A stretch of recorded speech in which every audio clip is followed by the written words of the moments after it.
Hello Game fans, a little bit late considering the time of the year, but November was filled with smaller, awesome indies, and overall was quite a great month, all things considered. Again, with the end of the year releases, there are a number of early access titles which should factor into next year, but as always, we'll kick off with a couple of special mentions. The first of these goes to Warrior Blade from the not-so-indie studio Frozen Byte, makers of the co-op puzzle platformer Trine. Would it do something interesting with this game? It's a team-based melee fighter which will of course be compared to For Honor, but Ubisoft's not exactly a company that you might want to support. Do give this a look. I do also have to shout out Bridge Constructor The Walking Dead, a new take on the physics bridge builder that uses a well-established IP. I love seeing innovation in games, and this is a prime example, adding new elements which don't quite fit in my opinion, but kudos to the team for trying to do something new. We begin with an awesome looking action-adventure title, Tower, with a pixel art style that I love and a number of clever and interesting mechanics.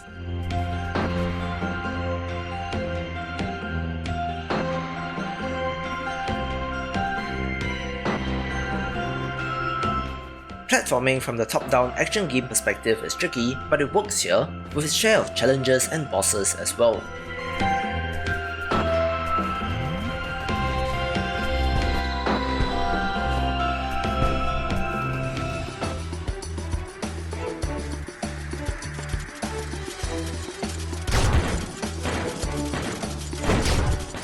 Also love tower defense games, and a title which does something new and different is ReRoad, where you dig the path for your enemies, which is an interesting twist.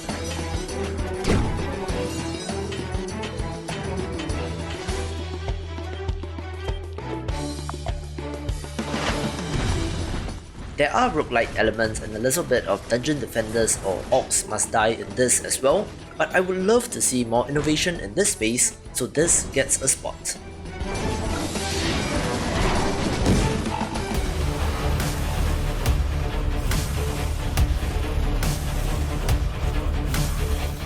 While Tesla Force didn't quite hit me as much as Tesla vs Lovecraft, it made it through early access with the signature action of developer 10 Tons Limited.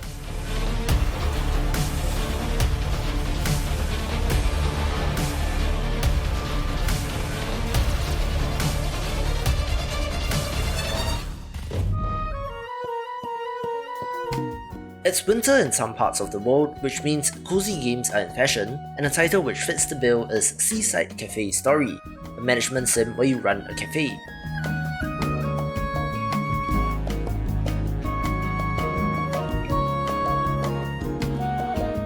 It has an adorable art style and wonderful character designs, although it does have a very tropical setting which could be a nice escape if you are freezing your butt off.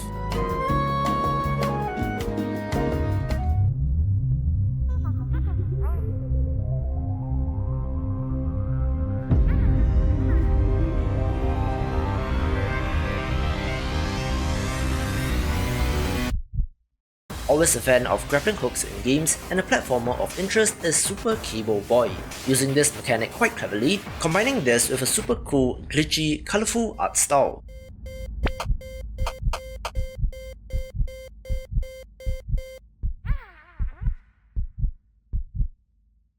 It does also have some other interesting mechanics like Guacamelee style dimension switching, air dashes, and even the ability to burrow through platforms, so it's a neat combination of mechanics from other games combined into a wonderful little package.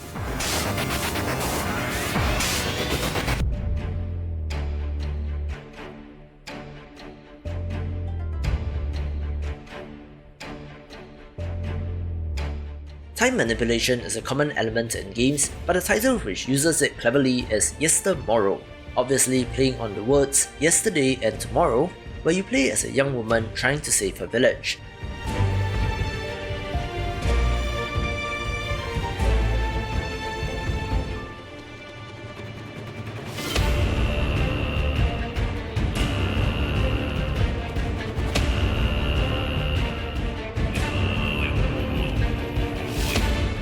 It's an action puzzle platformer with some combat, although exploration, platforming and puzzles are the main elements, all wrapped up with a fantastic look.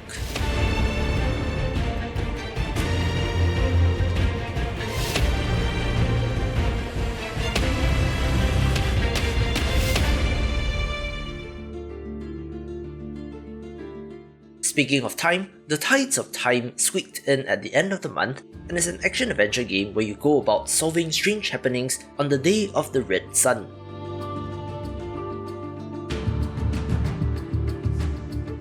This includes a time loop element, so a little bit in line with games like Minute or Future Proof, but does have the all-important Zelda-style action as well. Awesome pixel art look, and is a cool, smaller title to check out. I still have no idea how to pronounce the name of this game, but that's not necessary since I do see that it was made with a lot of love. It's a classic point-and-click adventure game with an art style reminiscent of 90s cartoons, and it stars a dinosaur, so of course I'm in. You're searching for a present for your mother for her birthday, but a series of unfortunate events occur and you find yourself stranded and having to find a way home.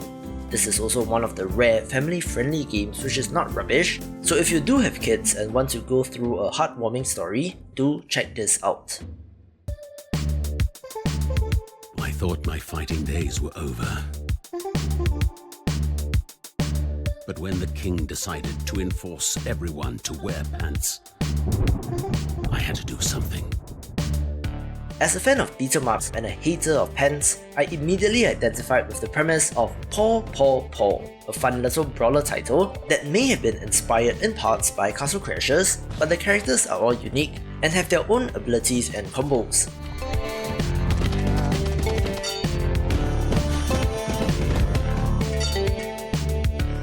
Add to that different weapon options and RPG and leveling mechanics, and you do get a fun brawler title that is perfect with friends.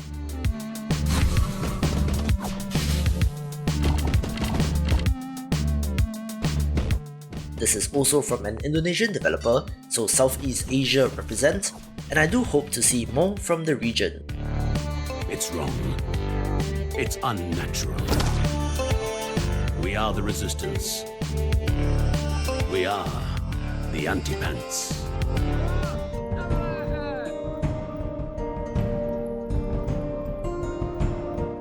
I do love city builders, so the Unexpected Quest caught my attention last month.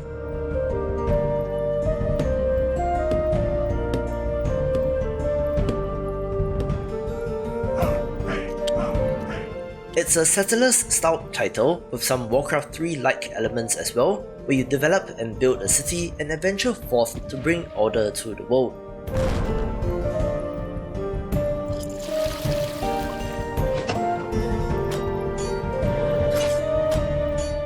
It seems to be on the shorter side and ends quite abruptly, but it's a low stress title which is something that we could all use once in a while, so the next time you're in the mood, do pick this up.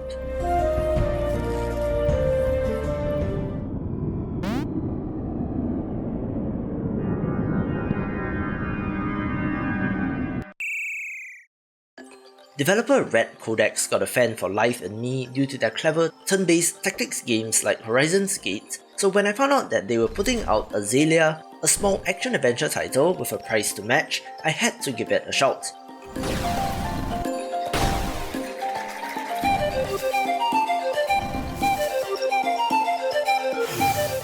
The average playtime is about an hour, with a price of £1, $1.50 US or your local equivalent, so it's certainly a no-brainer if you want to support an indie dev.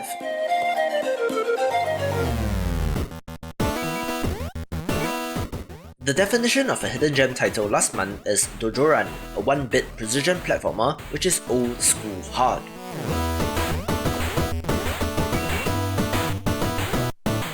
I do think that the 1-bit black and white is an acquired taste that may turn some people off, but if you have any love for retro games, this should be of interest.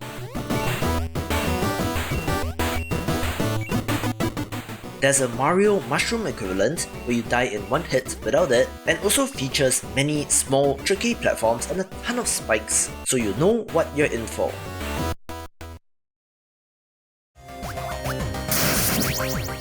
The surprise release of Tokoyo The Tower of Perpetuity during the Japanese-centric Indie Live Expo might have resulted in people missing it, but it's a cool roguelike platformer that's worth a look.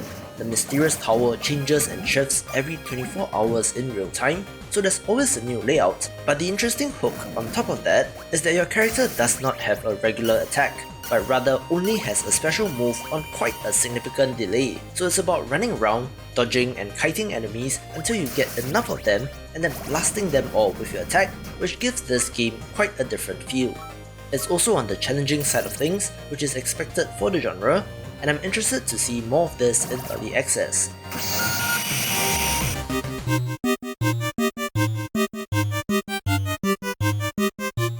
The other surprise drop was The Witch and the 66 Mushrooms, a mini metroidvania title that should be of interest to fans of the genre.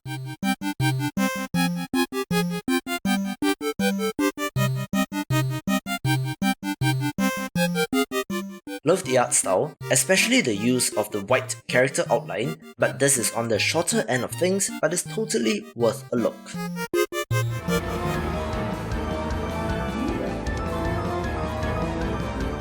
Furry Dead Cells Kellypot launched in 1.0 and is a beautifully illustrated title with great feeling action, fun upgrades and challenging bosses, and really, that's what I'm looking for in this genre.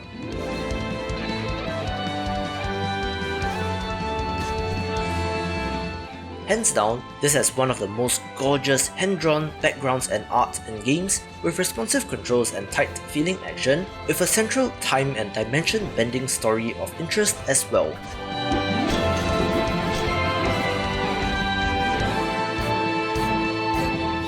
A no-brainer for roguelike fans, of which I'm one of, so it takes the #1 spot. To see more of the big picture, check out these awesome videos, and I will see you after the jump.